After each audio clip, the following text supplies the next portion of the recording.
بلند آواز سے سلوات کر دیجیے۔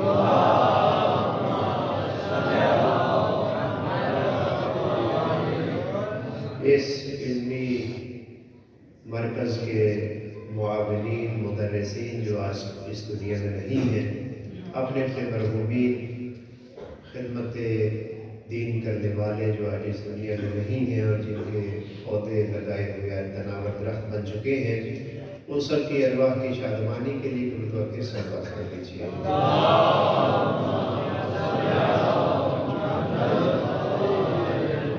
خداوند متعال ہم سب کو حضرت ولی اعظم اللہ عنہ فدا کے حقیقی منتظرین میں سے قرار دے۔ حضرت کے ظہور تعظیم کے لیے اردو کے سلوات کر دیجیے۔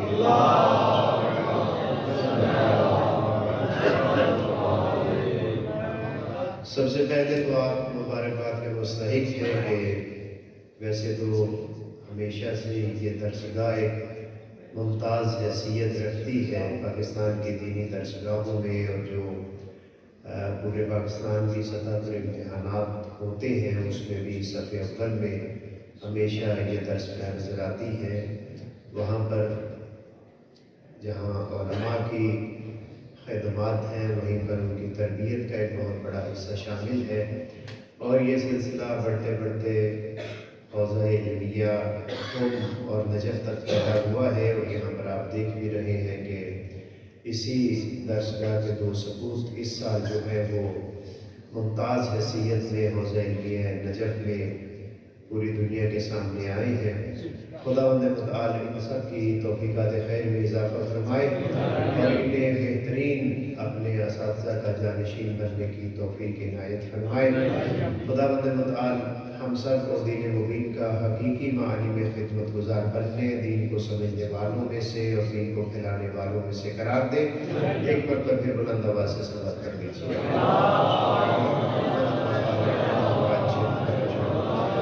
تربیت اولاد ایک اہم فریضہ کے حوالے سے کچھ عرائض آپ کی خدمت میں پیش کرنی ہے۔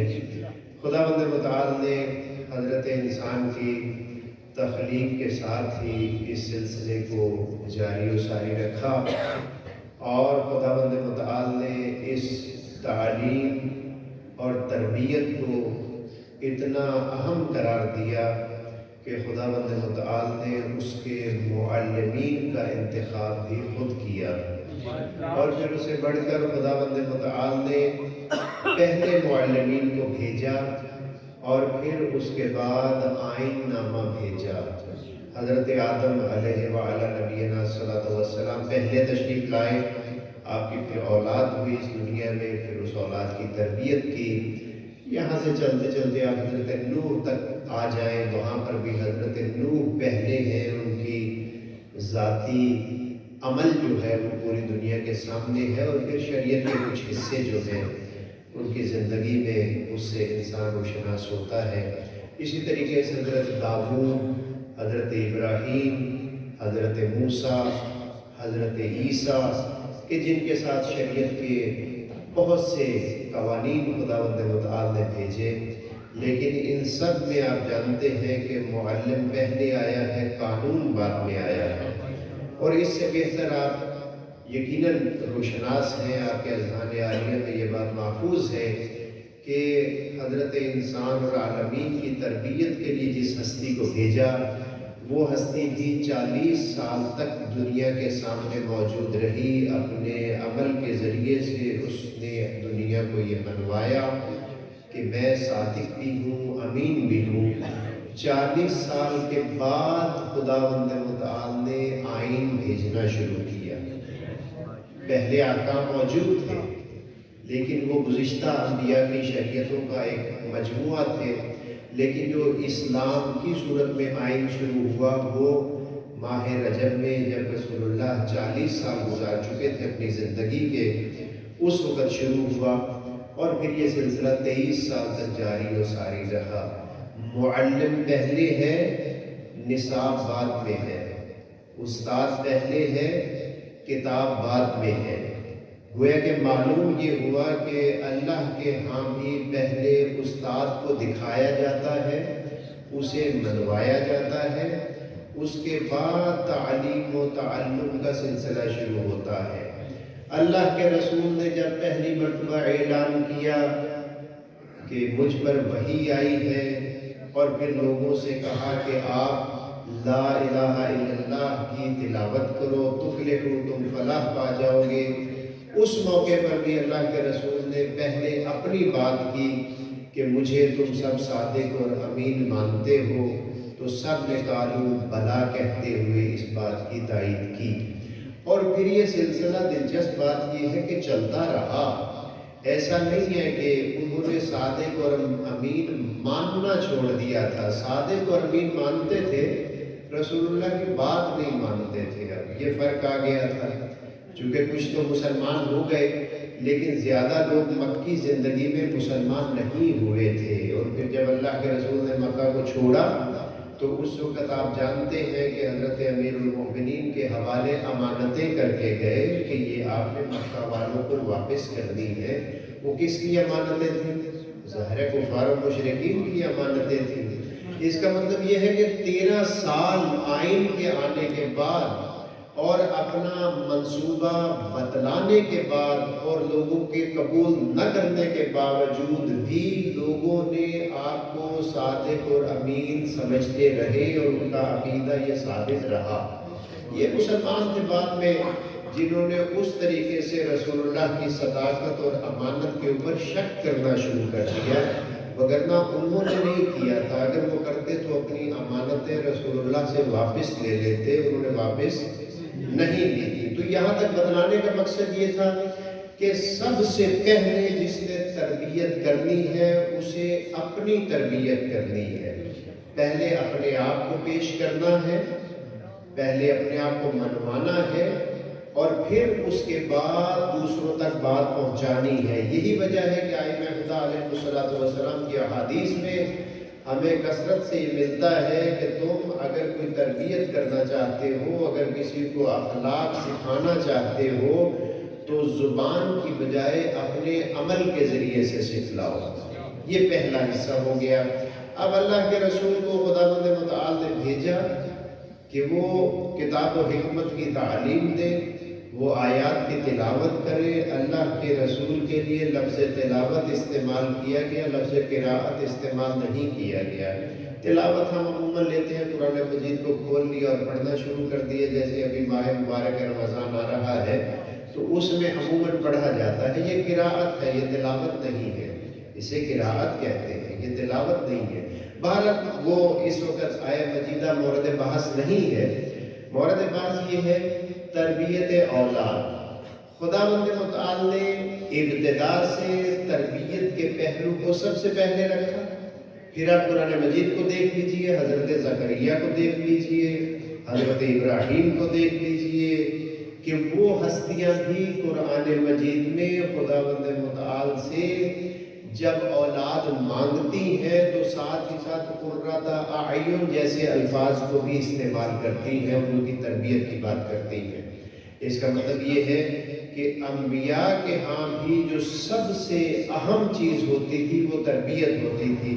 پھر آپ قرآن مجید کو دیکھ لیجئے، قرآن مجید نے کہیں پر بھی ہمیں عموماً کہا جاتا ہے، یعنی مولانا صاحبان کو مومنین کہتے ہیں، حتی علماء بھی کہتے ہیں کہ میرے لیے اولاد نرینہ کی دعا کیجئے۔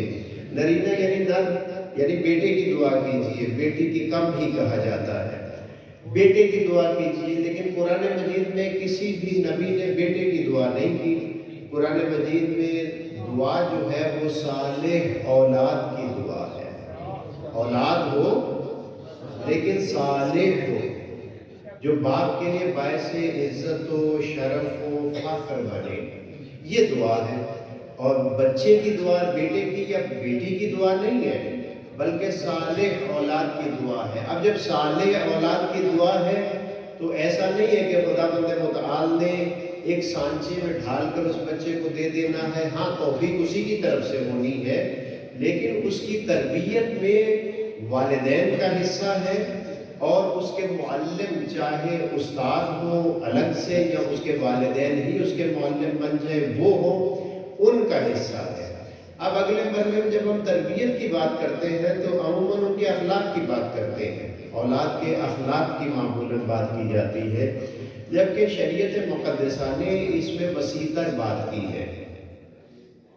شریعت مقدسہ نے صرف اخلاق کی بات نہیں کی، بلکہ شریعت مقدسہ نے زندگی کے جس موڑ پر بھی کسی چیز کا حضرت انسان کو سامنا کرنا پڑ سکتا ہے ان تمام امور کی بات کی ہے۔ ائمہ خدا علیہ السلام نے بھی اپنے کلمات میں انہی چیزوں کا تذکرہ کیا ہے۔ ایک مرتبہ مل کر صلوات پڑھ دیجیے۔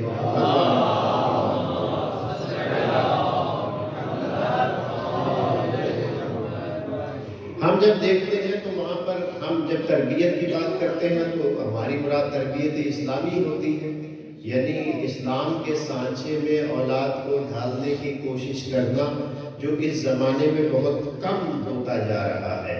اور اسلامی تربیت کی جب ہم بات کرتے ہیں تو ظاہر ہے اس میں فقہی تربیت لازمی عنصر ہے اس کا۔ ایسا نہیں ہو سکتا کہ آپ اولاد کی تربیت کریں اور اسے چاہے کہ وہ قرۃ اعین بنے، لیکن اس میں فقہ شامل نہ ہو۔ فقہ کا مطلب یہ ہے کہ اس کو آپ نے حرام و حلال کی تمیز دینی ہے، چاہے بیٹا ہے یا بیٹی ہے۔ اسی طریقے سے اولاد کی تربیت میں کم از کم 6 چیزوں کی طرف اشارہ کیا اہل بیت علیہ السلام نے بھی، اور قرآن مجید کی آیات میں بھی ان چیزوں کی طرف اشارہ کیا گیا۔ پہلی چیز یہ کہ تربیت کا طریقہ کار کیا ہونا چاہیے، اس کی میں تفصیل ابھی عرض کروں گا آپ کی خدمت میں۔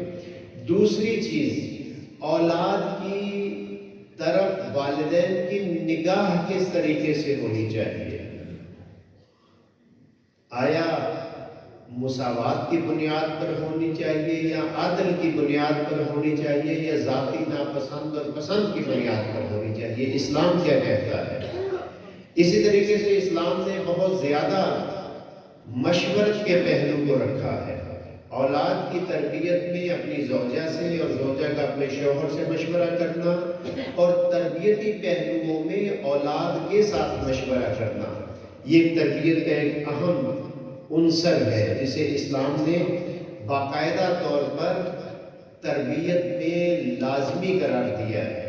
اگلا مرحلہ آ جاتا ہے جسے ہم سب سے زیادہ تربیت کے لیے شاید ضروری سمجھتے ہیں کہ ہم اولاد پر کتنا جبر کر سکتے ہیں تربیت کے حوالے سے۔ یہ عموماً ہمارے ہاں سب سے پہلے نمبر پر ہوتا ہے کہ ہم جبری طور پر اس سے بہت سی چیزیں منوانا چاہتے ہیں، حالانکہ یہ پہلے نمبر پر نہیں ہے۔ اور آخری چیز وہی پہلی بات آ جاتی ہے کہ اگر کسی کی تربیت کرنی ہے تو زبان کے ذریعے سے نہیں کرو بلکہ عمل کے ذریعے سے کرو۔ اور وہ سب سے اہم چیز یہ ہے کہ اگر کوئی وعدہ کرو تو اس وعدے کو پورا کرو۔ یہ تربیت کے اہم پہلوؤں میں سے چند چیزیں آپ کی خدمت میں نے عرض کی۔ اب ہم سب سے پہلے اس مسئلے کی طرف آ جاتے ہیں جس میں اسلام نے عدل کی تاکید کی اولاد کے حوالے سے۔ اولاد آپ کے ہاں ہے، بچے ہیں، بیٹیاں ہیں، ان کے کچھ نہ کچھ امتیازات تو اسلام نے خود بھی گنوائے۔ بیٹی کو بعض انداز سے اسلام نے تربیتی پہلوؤں میں ترجیح دینے کا کہا، لیکن حقیقت یہ ہے کہ اسلام نے عدل کی بات کی۔ پیغمبر گرامی اسلام صلی اللہ علیہ وآلہ وسلم فرماتے ہیں، اتقوا اللہ، تقوی الہی اختیار کرو، وعدلوا بین اولادکم، اپنی اولاد کے درمیان اسی طریقے سے عدل قائم کرو، کما تحبون ان یبروکم، جس طریقے سے تم چاہتے ہو کہ تیری ساری کی ساری اولاد تمہارے ساتھ نیکی کرے۔ انسان کے اگر 2 بیٹے ہیں، فرض کیجئے خدا نخواستہ ایک بیٹا کم تقوی رکھتا ہے یا خدا نخواستہ برائی کا شکار ہے، لیکن والد کی اچھے اور برے بیٹے دونوں سے یہ خواہش ہے کہ وہ اس کا احترام کریں دونوں۔ جس طریقے سے والدین کی خواہش یہ ہے کہ وہ احترام کریں، اسی طریقے سے برا بیٹا بھی یہ چاہتا ہے کہ والدین میرے ساتھ شفقت سے پیش آئیں۔ لہذا اسلام نے اس مقام پر عدل کے ہوتے ہوئے بھی تساوی کی بات کی۔ بعض چیزیں ایسی ہیں جن کو ہم فی الحال اس مختصر وقت میں جدا نہیں کر سکتے، لیکن اسلام یہ کہتا ہے کہ جب تمہارے ہاں 2 3 4 اولادیں ہیں، ایک ممکن ہے بڑی لائق فائق ہو، ایک ممکن ہے بچہ اتنی ذہانت نہ رکھتا ہو، اسے دوسرے بچے کے حوالے سے طعن و تشنیع کرنا. مثال کے طور پر اس وقت خصوصاً یونیورسٹی میں، کالج میں، اسکولز میں دوڑ لگی ہوئی ہے نمبر لینے کی. تربیت کی دوڑ نہیں ہے، اخلاقیات کی دوڑ نہیں ہے، زیادہ نمبر لینے کی دوڑ ہے. بس ہمیں بعض جگہ جانے کا موقع ملتا ہے. ایک جگہ میں گیا تو ہمارے دوست کہنے لگے کہ یہ میرے بیٹے نے 1056 نمبر غالباً، اشتباہ اگر ہوگا تو میری طرف سے ہوگا، 1056 نمبر لیے ہیں. میں نے اس کو شاباش دی. تو ان کے والد صاحب کو یہ شاباش قبل از وقت لگی. انہوں نے کہا لیکن ہمارے ہمسائے کا جو بچہ ہے اس نے 1063 نمبر لیے ہیں. اب یہ بات سن کر ان کا بیٹا بھی ذرا نظریں جھکا بیٹھا. 1056 بہت نمبر ہے. تو اب اس کی نظریں بھی جھک گئی اور مجھے بھی ان کا یہ فکرہ اچھا نہ لگا. میں نے فوراً ان سے کہا کہ جب آپ نے میٹرک کی تھی آپ نے کتنے نمبر لیے تھے؟ تو کہنے لگے چھوڑے جی وہ تو زمانہ اور تھا. میں نے کہا آپ اپنے بیٹے کی تشریح کیجئے کہ اس نے کتنے نمبر لیے ہیں. آپ بیٹے کو یوں کیوں نہیں کہتے کہ اتنے نمبر میں نے اور تیری والدہ نے مل کر بھی نہیں لیے تھے؟ میں نے بطور مثال کہا. میں نے کہا آپ اپنے بیٹے سے کہیں کہ ہم دونوں نے مل کر بھی اتنے نمبر نہیں لیے تھے جتنے تم نے اکیلے میں لے لیے. آپ یہ کیوں کہتے ہیں کہ اس بچے نے اس سے 7 نمبر اضافی لیے ہیں؟ یعنی اسلام یہ چاہتا ہے کہ جس حد تک بھی ایک شخص نے اپنی پوری قوت خرچ کر کے ایک کام کو انجام دیا ہے اس کی تشویق کی جائے، نہ یہ کہ اس کے حوصلے کو پست کیا جائے. لہذا والدین سے اسلام یہ چاہتا ہے کہ اگر دیکھیں یہ آپ مانتے ہیں، آپ جانتے ہیں کہ ساری اولاد ایک جیسی قابل نہیں ہوتی، معمولاً ایسا ہی ہے. ہو سکتا ہے کہ ساری اولاد آپ کا حکم اس طریقے سے انجام نہ دیتی ہو برابری کی بنیاد پر، لیکن آپ کی طرف سے ایسا احساس نہیں ہونا چاہیے کہ کسی کو آپ امتیاز دیں، کسی کو امتیاز نہ دیں. اس کی ایک اور مثال آپ کی خدمت میں عرض کر دوں. جب ہمارے ہاں مثلا کسی کا 3 4 5 اولادیں ہیں، شادی کے موقع پر پہلی شادی پر اتنا خرچ کرتا ہے، اتنا خرچ کرتا ہے، اتنا خرچ کرتا ہے کہ دوسری شادی کے لیے پھر اسے 10 سال انتظار کرنا پڑتا ہے. اب 10 سال میں ماحول بھی بدل گیا اور جس کا نمبر بیچارے کا 10 سال پہلے سے لگا ہوا تھا اس کے ذہن پہ یہ ہے کہ بڑے بھائی یا بڑی بہن کی شادی کے موقع پر ایسے کیا گیا تھا، اب آپ ایسے کر نہیں سکتے. اس وجہ سے یا تو آپ کو عقل آ گئی یا آپ کی جیب نے جو ہے اس بات کی اجازت دی تھی جو کچھ تھا آپ نے خرچ کر دیا. اسلام اس چیز کی اجازت نہیں دیتا. عدل یہ ہے کہ آپ اپنی حیثیت کے مطابق سب کے ساتھ بالسویہ وہی عمل پھر انجام دیں. اگر ایک بچے کو آپ LGS میں پڑھاتے ہیں، فرض کیجئے میں اس کی حمایت نہیں کر رہا کہ آپ LGS میں پڑھائیں، میں یہ نہیں کہہ رہا کہ آپ بیکن ہاؤس میں پڑھائیں، لیکن اگر آپ پڑھاتے ہیں وہاں پر اس کا دین محفوظ رہتا ہے جو کہ ایک بہت ہی مشکل کام ہے، تو پھر پڑھائیں. وہاں پر اگر ایک کو پڑھایا تو باقی کو بھی پڑھائیں تاکہ کسی بچے میں احساس کمتری پیدا نہ ہو. لہذا اسلام نے رسول اللہ کے اس فرمان کے مطابق رسول اللہ نے فرمایا عدل کرو جیسے تم توقع رکھتے ہو کہ تمہاری اولاد بھی تمہارے ساتھ عدل کے ساتھ پیش آئے. لہذا یہ لازمی چیز اسلام نے قرار دی. اسی طریقے سے اسلام نے کہا کہ جو کام بھی کرنے لگو یہ تربیت کا حصہ ہے کہ اولاد کے ساتھ مشورت کرو. آپ ذمہ دار لوگ ہیں مثال کے طور پر، اب تو وہ دور ختم ہو گیا جب بیل کے ذریعے سے ہل چلایا جاتا تھا تو اس میں بیل کے بچے کو تربیت بھی دی جاتی تھی ساتھ ساتھ رکھ کے تاکہ وہ تربیت حاصل کر دے. اور کوئی میں مثال نہیں دیتا، بہت سی مثالیں ہیں اس سے. جو کام بھی آپ گھر میں انجام دینا چاہیں، مثلا گھر کی تعمیر ہے، کوئی اور کام ہے، کوئی رشتے کی بات ہے، کوئی کسی ادارے میں داخلے کی بات ہے، کہیں پر جانے کی بات ہے، اولاد کو اس مشورے میں شامل کیجئے. اولاد سے چھپائیے نہیں اس بات کو، اسے شامل کیجئے، اس کی رائے لیجئے. رائے لینے کے بعد یہ نہ کہیے کہ چلو تمہیں پتہ نہیں ہے تم بچے ہو. نہیں، اس کی رائے کو دلیل کے ساتھ بتائیے کہ اس میں نقص کیا ہے. اگر تمہاری رائے اس انداز سے ہو تو اس میں کامیابی ہے، یہ درست ہے. لہذا اسلام نے باقاعدہ مشورت کا حکم دیا. آپ تو قرآن مجید میں دیکھتے ہیں وَأَمْرُهُمْ شُورَىٰ بَيْنَهُمْ، اس حد تک حکم دیا قرآن مجید نے.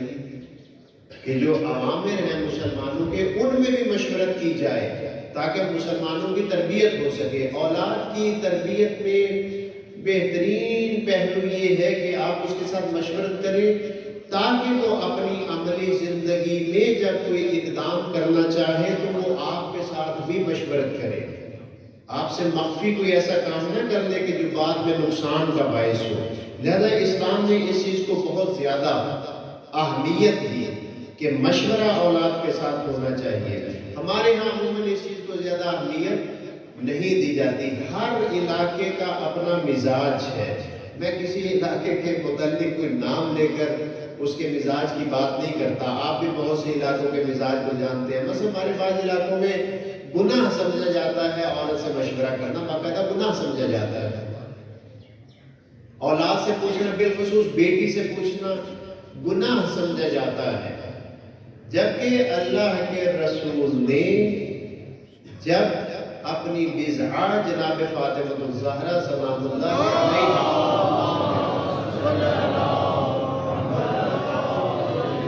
کے لیے حضرت امیر المؤمنین نے حکم خدا سے خواستگاری کی تو آپ نے جناب سیدہ سے پوچھا۔ آپ کو معلوم ہے کہ جب اللہ کے رسول نے یہ چاہا کہ جناب خدیجہ سلام اللہ علیہا سے آپ کا ازدواج ہو تو حضرت ابو طالب نے پوچھا۔ لہذا پوچھنے میں کون سا حرج ہے؟ اگر اللہ کے رسول پوچھ سکتے ہیں، اگر مولا امیر المومنین پوچھ سکتے ہیں تو ہمیں بھی پوچھنا چاہیے۔ اس سے اولاد کو یہ سہولت حاصل ہوتی ہے کہ والدین میرے خیر خواہ ہیں۔ ہاں اگر اولاد کسی چیز کی خواہش مند ہے اور آپ سمجھتے ہیں کہ اس میں نقص ہے تو آپ کی ذمہ داری ہے اسے اس نقص کے بارے میں بتائیے۔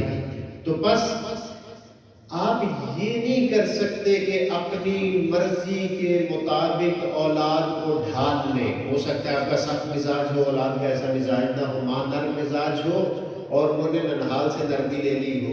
چلے اگر آپ کو یہ فکرہ پسند نہیں آیا تو میں یہ کہہ دیتا ہوں کہ ننہال سخت مزاج ہو، انہوں نے دھیال سے نرمی لے لی ہو، چلے ایسے کر لیتے ہیں، چونکہ بعض اوقات یہ بھی مسئلہ پیش آ جاتا ہے۔ قرآن مجید اللہ کے رسول سے یہ کہتا ہے کہ اے میرے حبیب آپ ان سب لوگوں کو ایمان پر نہیں لا سکتے۔ یہ تو اگر اللہ چاہتا تو خود سب کو ایمان پر لے آتا۔ خداوند متعال اگر چاہے کہ سب کے سب ایماندار ہو جائیں تو خدا کر سکتا ہے یا نہیں کر سکتا؟ خدا کر سکتا ہے۔ لہذا خدا اپنے حبیب سے کہہ رہا ہے کہ اے میرے حبیب اگر اللہ چاہتا وَلَوْ شَاءَ رَبُّكَ لَآمَنَ مَنْ فِي الْأَرْضِ كُلُّهُمْ جَمِيعًا، اگر خدا یہ چاہتا کہ سب کے سب زمین پر جتنے بھی ہیں سب کے سب ایمان لے آئیں تو وہ کر سکتا تھا، سب کے سب ایمان لے آتے۔ فَأَنْتَ تُكْرِهُ النَّاسَ حَتَّى يَكُونُوا مُؤْمِنِينَ، جبکہ اللہ کے رسول کیا چاہتے ہیں؟ اللہ کے رسول اللہ کہہ رہا ہے کہ آپ چاہتے ہیں کہ یہ سب کے سب ایمان لے آئیں، ایسا نہیں ہو سکتا۔ اسی لیے قرآن مجید میں دوسری جگہ پر فرمایا خداوند متعال نے کہ لَعَلَّكَ بَاخِعٌ نَفْسَكَ أَلَّا يَكُونُوا مُؤْمِنِينَ، اے میرے حبیب اس خواہش میں کہیں اپنی جان ہی نہ گنوا بیٹھے۔ میں سادے الفاظ میں ترجمہ کروں گا کہ سب کے سب لوگ ایمان لے آئیں۔ اگر خدا چاہتا سب ایمان لے آتے، اپنے حبیب سے کہا کہ سب کے سب لوگ ایمان نہیں لائیں گے، آپ کوشش جاری کیجئے۔ اگر میں چاہوں کہ میں جیسا ہوں من و ان میری اولاد بھی ویسی ہی ہو جائے، یہ حکم خدا کی خلاف ورزی ہے، ایسا نہیں ہو سکتا۔ اللہ جب اپنے حبیب سے کہہ رہا ہے کہ یہ سب کے سب ایمان لانے کی جو آپ کی خواہش ہے اس کو رہنے دیں، یہ تو اللہ چاہتا تو سب کا ہو سکتا تھا، جب اللہ نے نہیں چاہتا تو آپ کیوں چاہتے ہیں؟ لہذا انسان کو یہ جاننا چاہیے کہ اولاد کے لیے بہترین چیز کا انتخاب کرے، بہترین چیز اسے سمجھائے، لیکن اگر وہ ایسا نہیں کر سکتا یا نہیں کر سکا یا اس کی توان میں نہیں ہے، اس کی ہمت میں نہیں ہے، اس کا دماغ قبول نہیں کرتا تو کم ترین اچھائی کے اوپر اسے ثابت قدم رکھنے کی کوشش کیجیے۔ تو بس معلوم یہ ہوا کہ آپ اپنی اولاد کے اوپر اکراہ نہیں کر سکتے۔ البتہ اس اکراہ سے وہ مراد نہیں ہے لا اکراہ فی الدین، اس سے ہٹ کر میں یہ بات کر رہا ہوں، یعنی یہ وہ نہیں، صرف کوشش کرنا میرا اور آپ کا کام ہے یہ خواہش رکھنا کہ ویسا ہی ہو جائے، ایسا قرآن مجید کی تعلیمات کے مطابق ضروری نہیں ہے کہ ہو سکے، چونکہ اللہ کے رسول چاہتے ہیں سب کے سب ایمان لے آئے، اور اللہ بھی کہتا ہے کہ کہیں آپ اپنی جان نہ گنوا بیٹھے اس خواہش میں۔ اور پھر خداوند متعال دوسری جگہ فرماتا ہے کہ اے میرے حبیب لو كنت فظا غلیظ القلب لانفضوا من حولك، اے میرے حبیب اگر آپ نرم دل نہ ہوتے تو یہ جو تھوڑے بہت پروانے آپ کے ارد گرد ہیں، میں آزاد ترجمہ کر رہا ہوں، تو یہ بھی آپ کے ارد گرد نہ ہوتے۔ کیا فرما رہا ہے گویا کہ خداوند متعال ہمیں سمجھا رہا ہے کہ اگر اولاد کے اوپر تم جبر کرنے کی کوشش کرو گے، یہ بھی معانی میں سے ایک معنی، اگر تم اولاد کے اوپر جبر کرنے کی کوشش کرو گے تو اولاد تم سے دور ہو جائے گی، تمہارے ساتھ مشورہ نہیں کرے گی، جو عمل کرنا چاہے گی وہ تم سے چھپ کے کرے گی۔ کیوں؟ اس کو پتہ ہے کہ ابا جی نے تو پہلے ہی ماتھے کے اوپر تیوریاں چڑھا لینی ہے، انہوں نے تو ہماری بات ماننی ہی نہیں ہے۔ لہذا قرآن مجید نے ہماری رہنمائی کی کہ نرم دل ہو جاؤ، اور ظاہر ہے انسان، ہم نے بہت سے انسانوں کو دیکھا کہ وہ اپنی فاسق فاجر اولاد کو بھی خدا معاف کر دیتے ہیں، لیکن بہت سے ہم نے لوگوں کو کأنہم بنیان مرصوص دیکھا کہ اسلام کے مقابلے پر پھر وہ کسی چیز کو قبول نہیں کرتے۔ صدر اسلام میں دیکھ لیجئے یا انقلاب اسلامی ایران میں آیت اللہ جنتی ابھی موجود ہے، ان کا ایک بیٹا جو ہے اسے پھانسی ہوئی تھی، وہ مخالف انقلاب تھا۔ اس وقت آیت اللہ جنتی ستون انقلاب ہے، یا ایران کے ایک سابقہ چیف جسٹس تھے، ان کے 2 بیٹوں کو پھانسی ہوئی تھی، 2 بیٹوں کو، اگر محمدی 2 بیٹوں کو پھانسی ہوئی تھی، وہ انقلاب کے مخالف تھا۔ تو انہوں نے قبول کیا تھا اس چیز کو کہ یہ اسلامی قوانین کے مخالف ہے، مفسد فی الارض ہے، اس کی یہی سزا ہے۔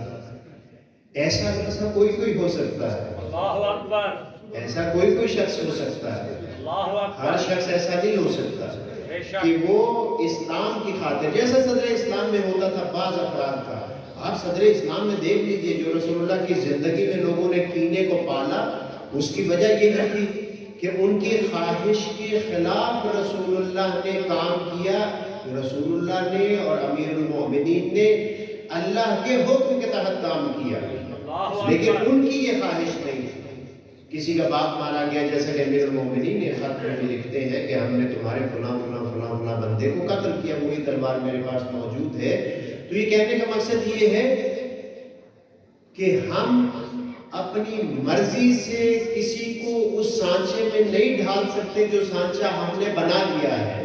ہم کوشش کر سکتے ہیں، اس کے لیے متبادل راستہ اختیار کر سکتے ہیں۔ آپ مدارس میں دیکھ لیجئے، جتنے بھی طلباء تشریف لاتے ہیں وہ ایک جیسے ذہن کے نہیں ہوتے، ان میں سے کوئی بہت زیادہ ماہر ہوتے ہیں، فقہ و اصول کو سمجھتے ہیں، کچھ زیادہ منطق اور ان چیزوں کو نہیں سمجھ پاتے، تو پھر کوشش کی جاتی ہے کہ ان کے لیے کوئی اور سلسلہ اختیار کیا جائے، مثلا انہیں ضروریات دین سمجھا دی جائیں تاکہ آئندہ ان کی زندگی اسلام کے احکام کے مطابق ہو۔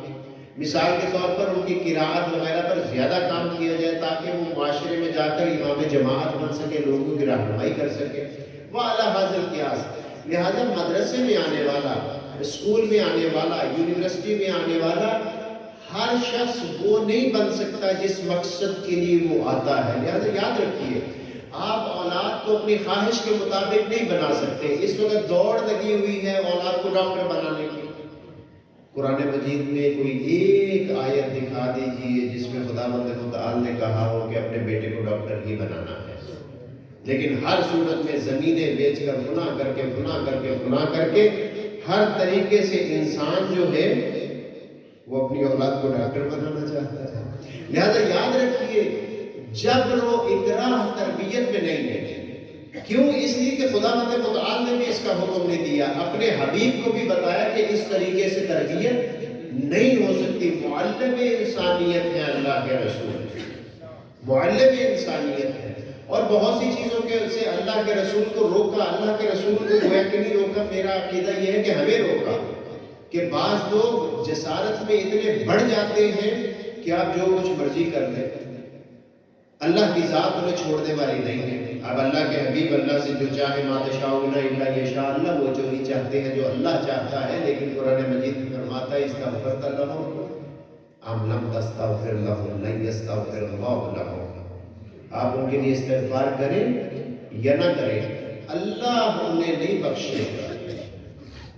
لہذا یاد رکھیے ہمیں اسلامی اصولوں کے مطابق چلنا ہے، اور اسلامی اصول ایسے اصول ہیں جن کو مغرب بھی اب مانتا ہے، جو مغرب میں بے راہ روی ہے، جو مغرب نے بھیج دی ہماری طرف، اور ہمارے معاشرے میں بھی یہی صورتحال ہے۔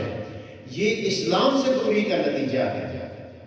اسلام کیوں مخالف ہے؟ اسلام میں چادر حجاب کا کانسیپٹ ہے، کیوں؟ تاکہ عورت محفوظ رہے، لیکن مغرب اسی ایک چیز کو لے کر ایک پورے ملک کے نظام کو ختم کرنے پر تل جاتا ہے۔ یعنی مغرب کے ہاں لباس کا پہننا آزادی کے خلاف ہے، بدون لباس آزادی ہے، جبکہ اسلام کہتا ہے کہ لباس کا پہننا آزادی ہے، حجاب آزادی ہے، حجاب عفت ہے، حجاب پاکدامنی ہے، لیکن وہ اس بات کو تسلیم کرنے کے لیے تیار نہیں ہے۔ تو بس تربیت میں والدین کو سختی کی بجائے نیکی کے راستے کو اپنانا ہے۔ قال رسول اللہ صلی اللہ علیہ وآلہ وسلم رحم اللہ من عان ولدہ علی برہ، خداوند متعال ان والدین پر اپنی رحمتیں نازل فرمائے جو اپنی اولاد کے نیکی کے کاموں میں ان کے معاون ہوتے ہیں، ان کی معاونت کرتے ہیں۔ وہ ایسا نہیں کرتے کہ میرا بیٹا پولیس میں چلا جائے تاکہ ہم اقتدار بھی حاصل کر لیں، اور اقتدار کا مطلب پاکستان میں کیا ہوتا ہے؟ غیر قانونی کام کرنا، اور پیسے کی بھی دیر پیل ہو جائے۔ ان سے برے والدین کہاں ہو سکتے ہیں؟ ہاں کمال کے وہ والدین ہیں جو اولاد سے کہیں کہ تم نے مثال کے طور پر، مثال دے رہا ہوں، پولیس والے اگر یہاں تشریف فرمائے تو ان سے معذرت کے ساتھ اچھے لوگ بھی ہیں کہ وہ کہے بیٹا اس میں جانا ہے تو اس میں زندگی گزارنا بڑی مشکل ہے۔ پاکستانی شعبے حتی علم علماء ہر فیلڈ میں جس میں بھی چلے جائیں اس میں صحیح زندگی گزارنا انتہائی مشکل امر ہے، کہ انتہائی مشکل کام ہے۔ ایک عالم دین بیچارہ جو ہے وہ بیچارہ صحیح فیصلہ نہیں کر سکتا، لڑ پڑتے ہیں لوگ۔ یہ طلاق کے مسائل ہمارے پاس آتے ہیں، علماء بھی ان سے برسر پیکار ہیں۔ دونوں گروپوں کی یہ کوشش ہوتی ہے کہ ہمارے حق میں فیصلہ ہو، اور بیچارہ امام جماعت تو اتنا پریشان ہوتا ہے اس مسئلے میں کہ بعض اوقات ان کی بیچاروں کی چھٹی بھی ہو جاتی ہے۔ اگر مسجد کی انتظامیہ کا کوئی بندہ باطل پر ہے تو اس کی حمایت ضروری ہوتی ہے۔ رسول اللہ کیا فرماتے ہیں؟ رحم اللہ من عان ولدہ علی برہ، اللہ اس پر رحمت کرے جو اپنی اولاد کی نیکی میں معاونت کرتا ہے۔ اولاد کہتی ہے کہ مجھے اسلام کا نبض شناس بننا ہے، وہ کہتے ہیں ٹھیک ہے بیٹا آپ اسلام کے نبض شناس بنیے، آپ انسان کے نبض شناس خود بخود بن جائیں گے۔ میں ڈاکٹر نہیں بنتا، میں اس طرف جاتا ہوں۔ ذہین بچہ آتا ہے تو ظاہر ہے وہ اسلام کا زیادہ مددگار ہو سکتا ہے، اور الحمدللہ یہ چیز اب موجود ہے بہت سی۔ جب اللہ کے رسول نے یہ فرمایا تو اللہ کے رسول سے پوچھا گیا قال قلت کیف یعینہ علی برہ، اللہ کے رسول سے پوچھا گیا کہ والدین اپنے بیٹے کی مدد اور معاونت کیسے کر سکتے ہیں؟ قال، آپ نے فرمایا یقبل میسورہ ویتجاوز عن معسورہ، جو آسانی کا راستہ ہے وہ اس کے لیے مہیا کرے، جو مشکل کا راستہ ہے اس سے اس کو بچائے، یعنی اس کے لیے سہولت مہیا کرنا۔ میں بعض والدین کو جانتا ہوں جو انہوں نے اپنی اولاد کو مدارس میں بھیجا اور کہا کہ تمہیں رزق کی پرواہ نہیں کرنی، تم نے صرف پڑھنا ہے، ہم تمہاری شادی بھی کریں گے۔ سب سے زیادہ ڈر والدین کو ہوتا ہے اس کی شادی کیسے ہوگی، اور آپ کو پتا ہے کہ سب سے زیادہ رشتے جو ہیں مذاق بھی تھوڑا سا ہو جائے، سب سے زیادہ رشتے مولویوں کو ملتے ہیں۔ ایک دفعہ سے بات کر کے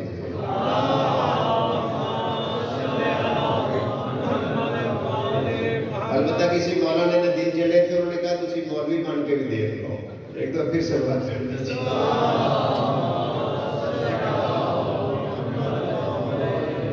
پہلے سے بلند تر صلوات۔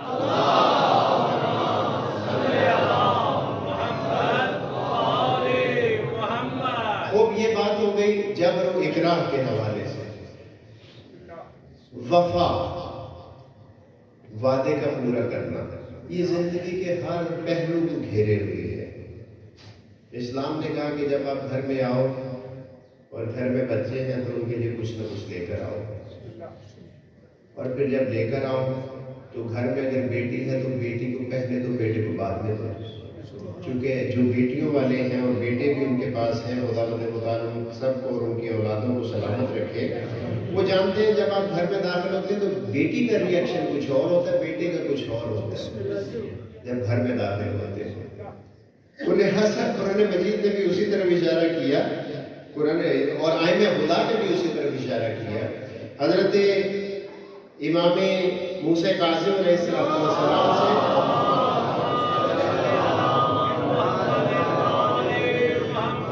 نقل ہوا، عن قلیب السیدابی راوی ہے، نقل کرتے ہیں، قال علی ابو الحسن علیہ السلام، مجھے امام موسیٰ کاظم علیہ السلام نے فرمایا، اذا وعدتم الصبیان فقول لهم، جس وقت تم اپنی اولاد سے کوئی وعدہ کرو تو اس وعدے کو پورا کرو۔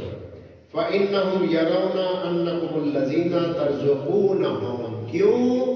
اولاد تمہیں اپنا رازق سمجھتی ہے۔ جس طریقے سے ہم خدا سے توقع رکھتے ہیں اسی طریقے سے اولاد، ہماری اولاد ہم سے توقع رکھتی ہے۔ کتنا بڑا اعزاز دیا خدا متعال نے حضرت انسان کو، صاحب اولاد کو۔ ان اللہ عز وجل لیس یغضب لشیء کغضبہ للنساء والصبیان، خدا متعال ایسا کبھی غضبناک نہیں ہوتا جیسا بیوی اور بیٹے کے ساتھ یا بیٹی کے ساتھ وعدہ خلافی کرنے والے سے ناراض ہوتا ہے۔ دیکھا آپ نے کتنی سخت حدیث ہے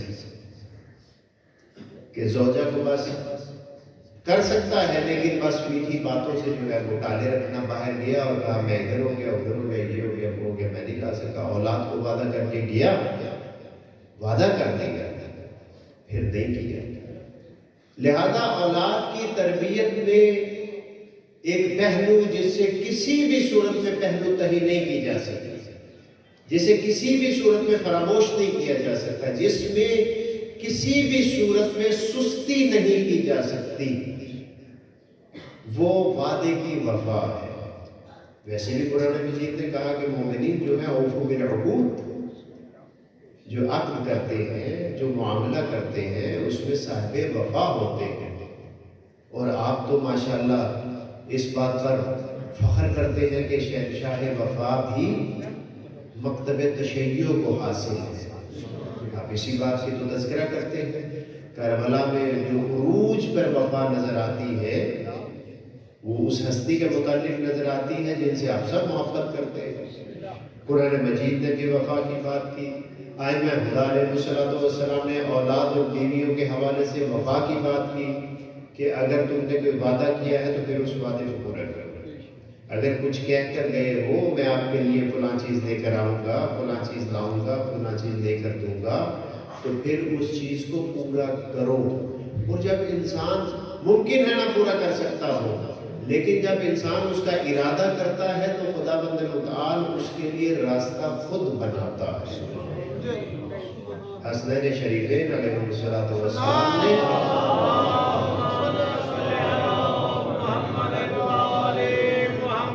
شب عید کیا کر کہا ہمارا لباس کہاں ہے؟ جناب سیدہ نے کیا فرمایا؟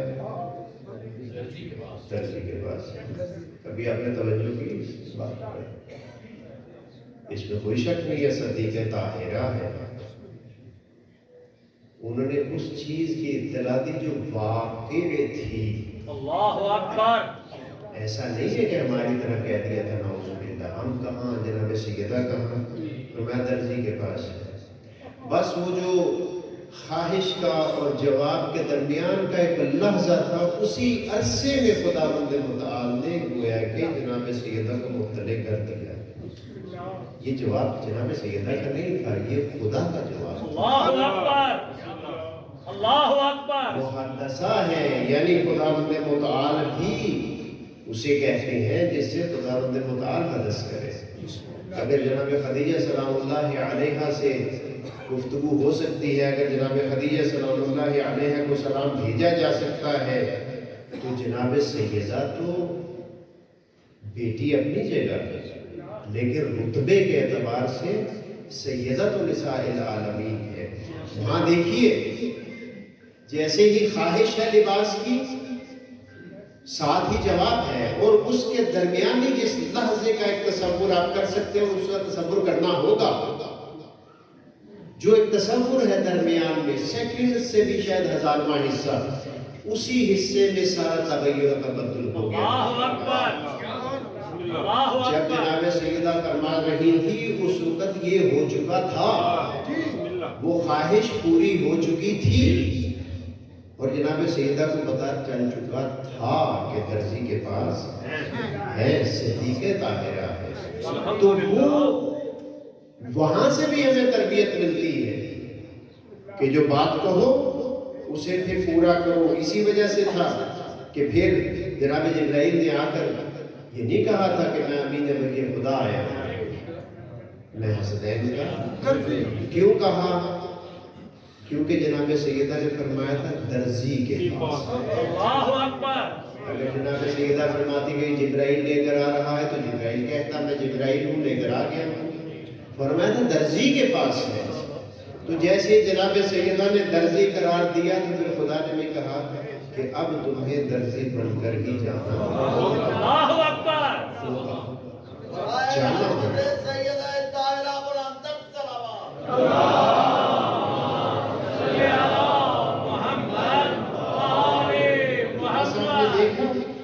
کہ وفاء بے عہد، جیسے ہی وعدہ کیا اسی وقت خداوند متعال نے اسے نافذ کر دیا۔ چونکہ یہ تو وہ ہستیاں ہیں، جیسے خدا چاہتا ہے ویسے یہ چاہتی ہے، کوئی لگ اور پھر درجہ اگلا یہ آ جاتا ہے، جیسے یہ چاہتی ہے ویسے ہی ادھر سے ہو جاتا ہے۔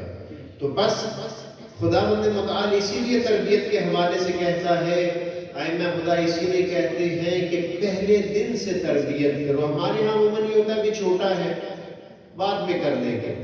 ائمہ خدا علیہ السلام فرماتے ہیں کہ ہم اپنی اولاد کو نماز کی تربیت 5ویں سال میں کرتے ہیں، تم 7ویں سال میں کرو۔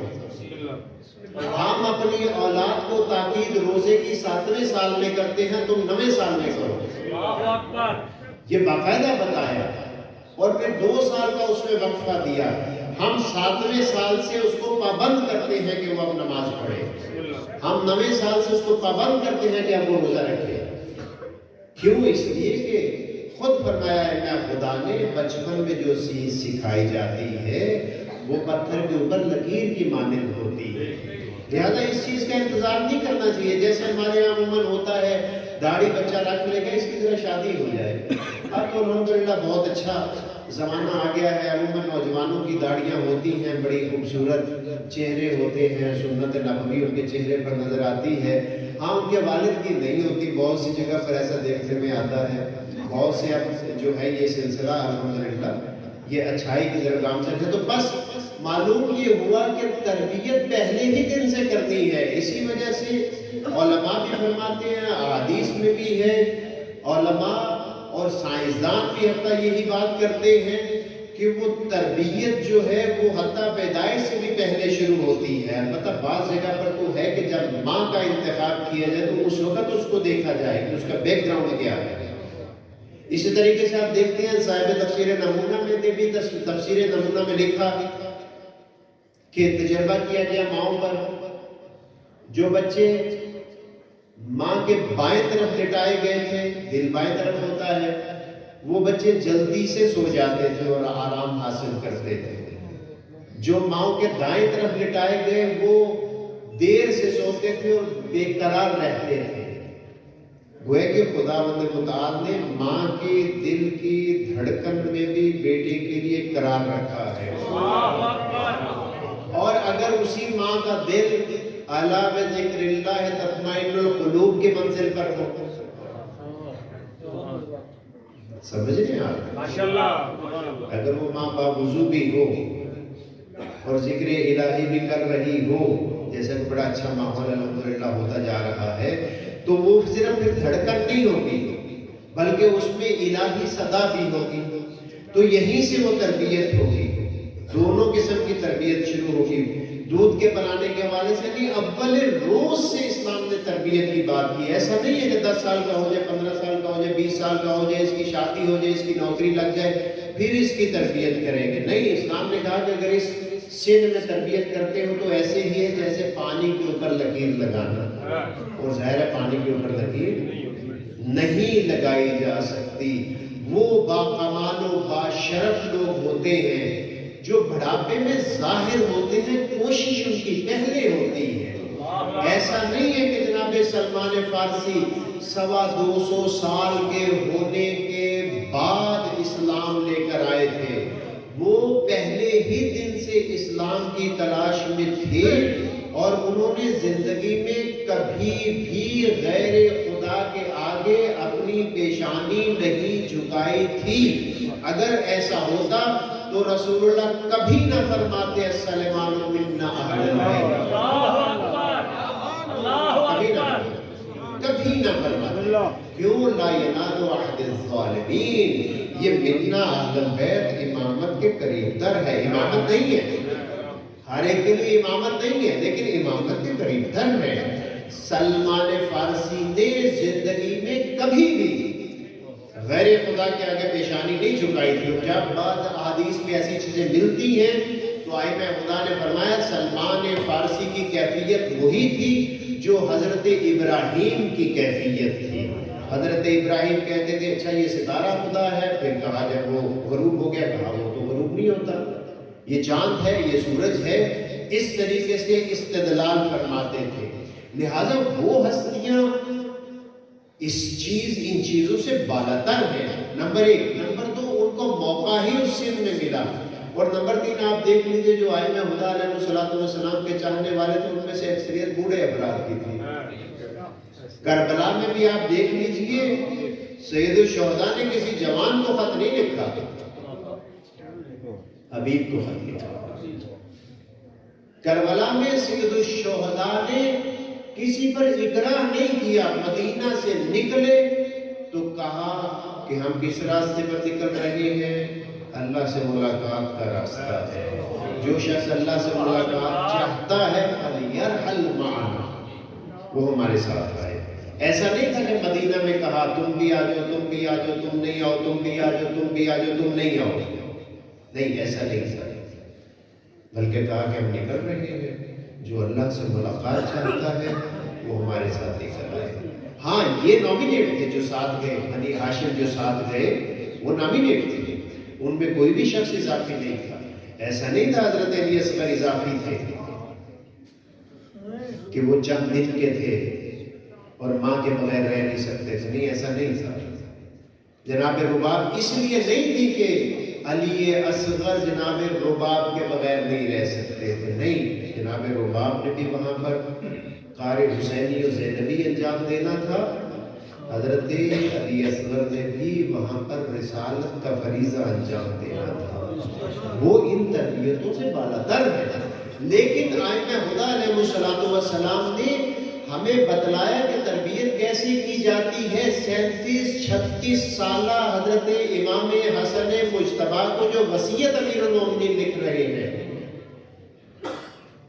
37-36 سال کا سن مبارک ہے آپ کا، اس وقت وصیت لکھی جا رہی ہے، اس میں ساری تربیت ہے، وہ اصل میں ہمارے لیے ہے۔ محمد حنفیہ کو چھوٹے تھوڑی تھے، ان کو جو لکھا جا رہا ہے وہ یہی تربیت لکھی جا رہی ہے۔ تو بس معلوم یہ ہوا کہ خداوند متعال یہ چاہتا ہے کہ تم اپنی اولاد کی تربیت کرو جیسا کہ انبیاء نے چاہی ہے۔ حضرت زکریا کی بات ہوئی، حضرت ابراہیم کی بات ہوئی، حضرت یعقوب کی بات ہوئی، اسی طریقے سے حضرت امام جعفر صادق علیہ السلام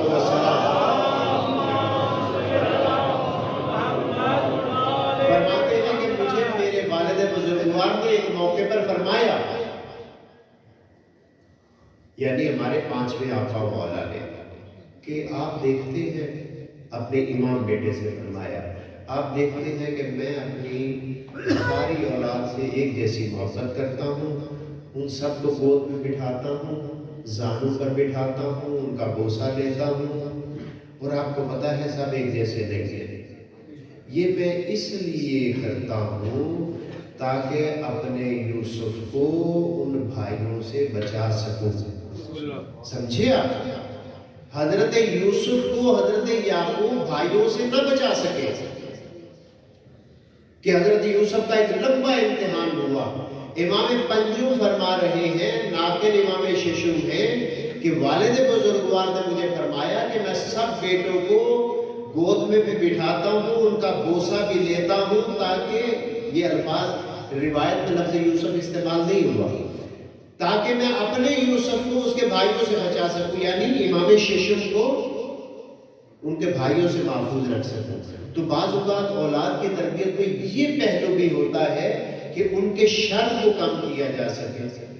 وہ شریر ہے، پتہ ہے کہ یہ نقصان پہنچائے گا، لیکن اس کے شر کو کم کرنے کے لیے اسے اس طریقے سے کیا جاتا ہے جیسے کہ رسول اللہ نے اپنی زندگی میں بہت سے لوگوں کے شر کو کم کرنے کے لیے بہت سے کام انجام دیے۔ تو بس معلوم یہ ہوا کہ خداوند متعال نے اپنے انبیاء کو تربیت کے لیے بھیجا۔